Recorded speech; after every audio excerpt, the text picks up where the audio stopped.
제17장 다윗은 자기 왕궁에 살 때 예언자 나단에게 말하였다. 나는 백향목 왕궁에 살고 있는데 주님의 언약궤는 아직도 휘장 밑에 있습니다. 나단이 다윗에게 말하였다. 하나님께서 임금님과 함께 계시니 무슨 일이든지 계획하신 대로 하십시오. 그러나 바로 그날 밤에 하나님께서 나단에게 말씀하셨다. 너는 내 종 다윗에게 가서 전하여라. 나 주가 말한다. 내가 살 집을 내가 지어서는 안 된다. 내가 이스라엘을 이끌어낸 날로부터 오늘까지 나는 어떤 집에서도 살지 아니하고 이 장막에서 저 장막으로 이 성막에서 저 성막으로 옮겨다니며 지냈다. 내가 온 이스라엘과 함께 옮겨다닌 모든 곳에서 내가 내 백성을 돌보라고 명한 이스라엘의 어떤 사사에게 나에게 백향목 집을 지어주지 않은 것을 두고 말한 적이 있느냐. 그러므로 이제 너는 내 종 다윗에게 전하여라. 나 완군의 주가 말한다. 양떼를 따라다니던 너를 목장에서 데려다가 내 백성 이스라엘의 통치자로 삼은 것은 바로 나다. 나는 내가 어디로 가든지 언제나 너와 함께 있어서 내 모든 원수를 내 앞에서 물리쳐 주었다. 나는 이제 내 이름을 이 세상에서 위대한 사람들의 이름과 같이 빛나게 해주겠다. 이제 내가 한 곳을 정하여 거기에 내 백성 이스라엘을 심어 그들이 자기의 땅에서 자리 잡고 살면서 다시는 옮겨 다닐 필요가 없도록 하고 이전과 같이 악한 사람들에게 억압을 받는 일도 없도록 하겠다. 이전에 내가 내 백성 이스라엘에게 사사들을 세워준 때와는 달리 내가 내 모든 적을 굴복시키겠다.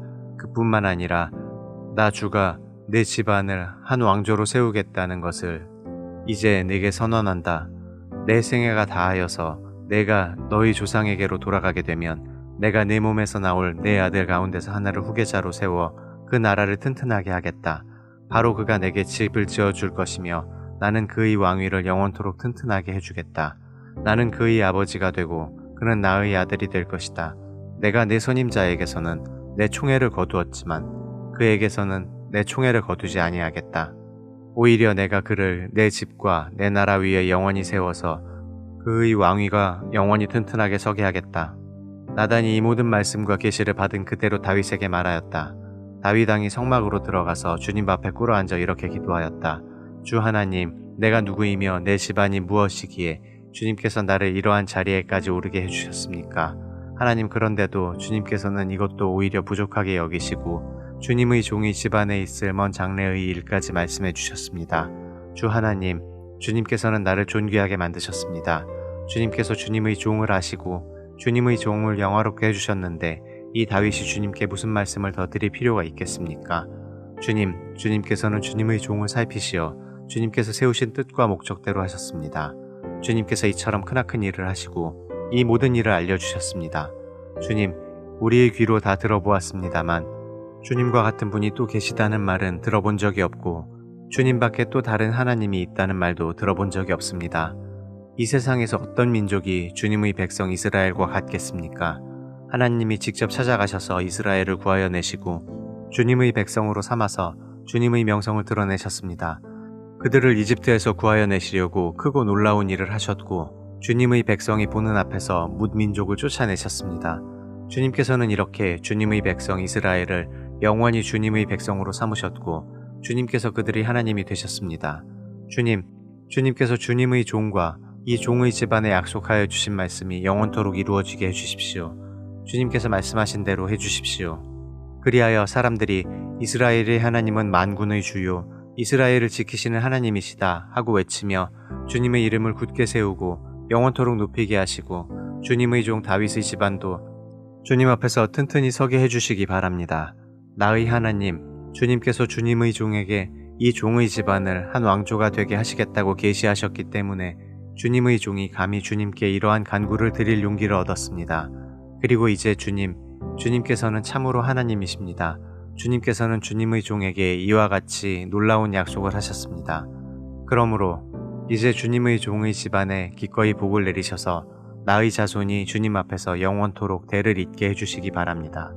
주님께서 복을 주셨으니 그 복을 영원히 누리게 해주십시오.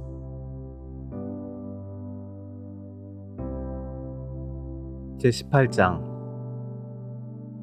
그 뒤에 다윗이 블레셋 사람을 쳐서 그들을 굴복시켰다. 그래서 그는 블레셋 사람의 손에서 가드와 그 주변 마을을 빼앗았다. 다윗이 또 모압을 치니 모압 사람들이 다윗의 종이 되어 그에게 조공을 바쳤다.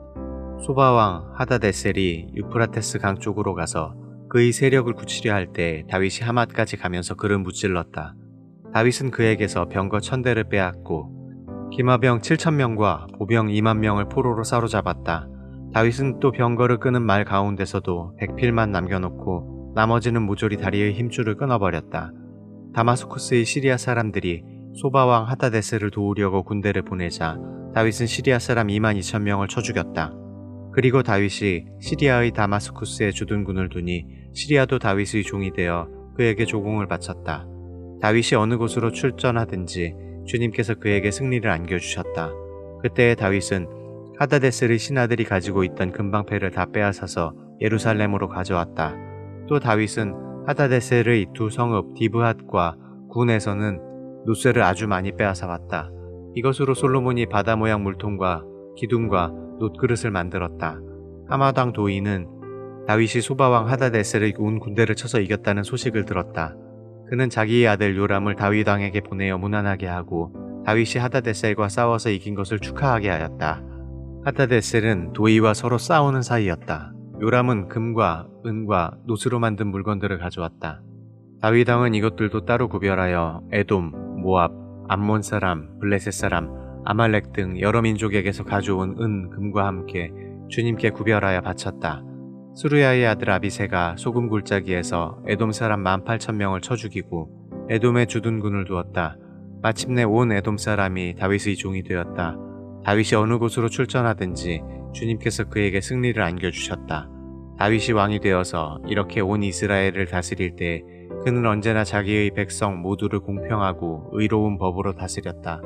스루야의 아들 요압은 군사령관이 되고 아힐로스의 아들 여호사밧은 역사기록관이 되고 아이두브의 아들 사독과 아비아달의 아들 아히멜렉은 제사장이 되고 사워사는 서기관이 되고 여호야다의 아들 브나야는 그렛 사람과 블렛 사람의 지휘관이 되었다.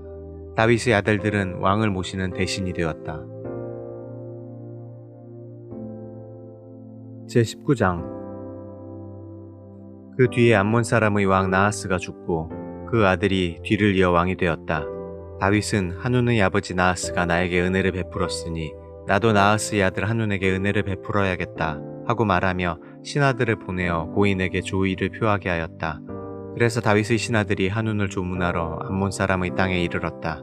그러나 암몬 사람의 대신들이 한운에게 말하였다. 다윗이 임금님께 조문사절을 보낸 것이 임금님의 부친을 존경하기 때문이라고 생각하십니까? 오히려 이 땅을 두루 살펴서 함락시키려고 그의 신하들이 정탐하러 온 것이 아닙니까? 그래서 한운은 다윗의 신하들을 붙잡아 그들의 수염을 깎고 입은 옷 가운데를 도려내어 양쪽 엉덩이가 드러나게 해서 돌려보냈다. 조문사절이 그곳을 떠나자 사람들이 조문사절이 당한 일을 다윗에게 알렸다. 조문사절이 너무나도 수치스러운 일을 당하였으므로 다윗 왕은 사람을 보내어 그들을 맞으며 수염이 다시 자랄 때까지 여리고에 머물러 있다가 수염이 다 자란 다음에 돌아오라고 하였다. 암몬 사람들은 자기들이 다윗에게 미움받을 짓을 한 것을 알았다. 한운과 암몬 사람들은 나하라임의 시리아 사람과 마아가의 시리아 사람과 소바에게서 병거와 기마병을 고용하려고 그들에게 은 1000달란트를 보냈다. 그래서 그들은 병거 32,000대를 빌리고 마아가 왕과 그의 군대를 고용하였다. 그들은 와서 메드바 앞에 신을 쳤다. 암몬 사람도 그들의 여러 성읍에서 모여들어서 싸울 준비를 하였다. 다윗은 이 소식을 듣고 요압에게 전투부대를 맡겨서 출동시켰다. 암몬 사람도 나와서 성문 앞에서 전열을 갖추었으며 도우러 온 왕들도 각각 들녘에서 전열을 갖추었다. 요압은 적의 전열이 자기 부대의 앞뒤에서 포진한 것을 보고 이스라엘의 모든 정예병 가운데서 더 엄격하게 정예병을 뽑아 시리아 군대와 싸울 수 있도록 전열을 갖추었다. 남은 병력은 자기 아우 아비새에게 맡겨 암몬 군대와 싸우도록 전열을 갖추게 하고서 이렇게 말하였다. 시리아 군대가 나보다 강하면 내가 와서 나를 도와라. 그러나 암몬 군대가 너보다 더 강하면 내가 너를 돕겠다. 용기를 내어라. 용감하게 싸워서 우리가 우리 민족을 지키고 우리 하나님의 성읍을 지키자. 주님께서 좋게 여기시는 대로 이루어 주실 것이다. 그런 다음에 요압이 그의 부대를 거느리고 싸우려고 시리아 군대 앞으로 나아가니 시리아 군인들이 요압 앞에서 도망하여 버렸다. 암몬 군인들은 시리아 군인들이 도망하는 것을 보고서 그들도 요압의 아우 아비새 앞에서 도망하여 성으로 들어가 버렸다. 그래서 요압은 예루살렘으로 돌아갔다. 시리아 군인들이 자기들이 이스라엘에게 패한 것을 알고서 전령을 보내어 유프라테스 강 동쪽에 있는 시리아 군대를 동원시켰다. 하다데셀의 부하 소박 사령관이 그들을 지휘하였다. 다윗이 이 소식을 듣고 온 이스라엘 군대를 모아 거느리고 요단강을 건너서 그들이 있는 곳에 이르러 그들을 향하여 전열을 갖추었다. 다윗이 시리아 사람들에 맞서 진을 치니 그들이 다윗과 맞붙어 싸웠으나 시리아는 이스라엘 앞에서 도망하고 말았다. 다윗은 시리아 병거를 모는 7,000명과 보병 4만 명을 죽이고 소박 사령관도 쳐서 죽였다. 하다데셀의 부하들은 자기들이 이스라엘에게 패한 것을 알고서 다윗과 화해한 뒤에 그를 섬겼다. 그 뒤로는 시리아가 다시는 암몬 사람을 도우려 하지 않았다.